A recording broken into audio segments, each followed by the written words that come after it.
Imagine living in a time when fear ruled the streets. People couldn't walk freely. The roads were abandoned. Villages lay empty. And the Israelites, God's chosen people, were living under the crushing oppression of a cruel enemy. For 20 years, King Jabin of Canaan ruled over them with an iron fist, and his commander, Sisera, led an army so powerful that the Israelites didn't even dare to fight back. 900 iron chariots. That's what they were up against. No one could stand against such power, or so it seemed. But here's where things take a dramatic turn.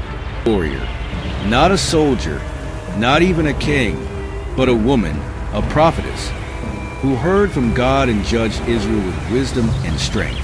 She didn't lead with brute force, but with divine insight. She sat under the palm of Deborah, and people came from all over Israel to seek her wisdom. In a time when women were rarely in leadership, Deborah stood as a beacon of hope. And then one day, God spoke. He gave Deborah a command that would change everything. She summoned Barak, a military leader, and told him, "The Lord, the God of Israel, commands you. Take 10,000 men from the tribes of Naphtali and Zebulun and lead them to Mount Tabor. There, God will lure Sisera and his army to the Kishon River and deliver them into your hands." Pause. Imagine being Barak in that moment. You've been oppressed for years. You've seen Sisera's army destroy everything in its path. And now, a woman, a judge, tells you that God has called you to go to battle. Barak hesitated. Can you blame him? This wasn't just any army. This was Sisera's army. And so, he turned to Deborah and said, "If you go with me, I will go. But if you don't go with me, I won't go." Now, at this point, Deborah could have said, "Fine, stay home." But instead, she agreed. However, she added something prophetic. "Because of the way you are going about this, the honor will not be yours. The Lord will deliver Sisera into the hands of a woman." Let's fast forward to the battle. Barak gathered his 10,000 men and went up to Mount Tabor. Sisera, confident in his overwhelming advantage, marched his entire army with all 900 iron chariots to the Kishon River. He thought he was about to crush Israel once and for all, but God had other plans. Suddenly, a massive storm broke out.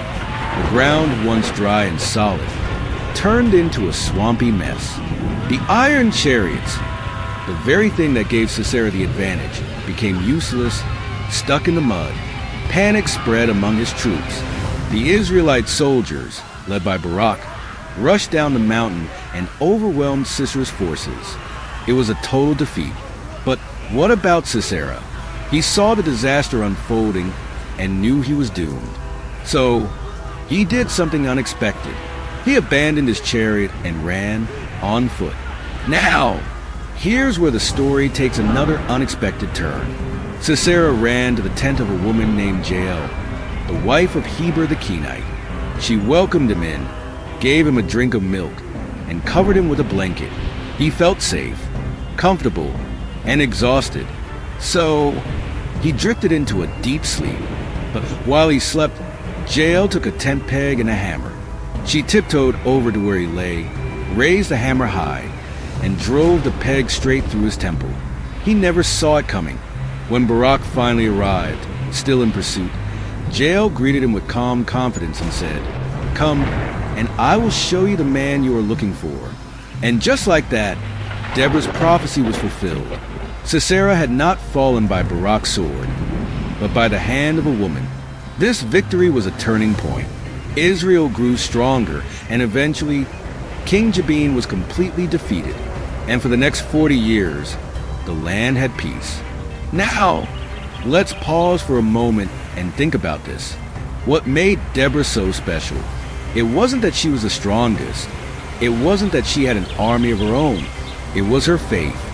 She listened to God, she obeyed, and she led with wisdom and courage. And Jael? She wasn't a warrior either. She was just a woman who saw an opportunity and took decisive action. Her courage changed the course of history. So, what does this story teach us? First, obedience to God matters. When God speaks, Even if his command seems impossible, he always makes a way. Second, courage isn't about having no fear.